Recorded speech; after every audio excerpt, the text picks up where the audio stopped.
დიმიტრი ლორთქიფანიძე და არასამთავრობო ორგანიზაცია უფლება თავისუფლებას საქართველოს ონკოლოგიური ცენტრის დანაშაულებრივი სქემის შესახებ საუბრობენ.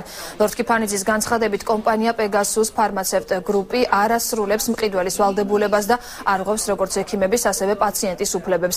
კანადურ კომპანიას 5 წლის განმავლობაში ევალება საავადმყოფოს პროფილის შენარჩუნება, რის შემდეგაც კომპანიას საავადმყოფო მუდმივ მფლობელობაში გადაეცემა.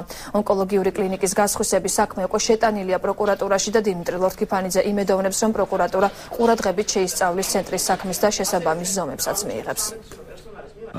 ონკოლოგიის ნაციონალური ცენტრის უკანონო გასხვისების საკითხს, რომლის შედეგად ათეულობით პროფესორი, მედიცინის მუშაკი, დარჩა უმუშევარი, ძალიან ბევრი მეტპერსონალის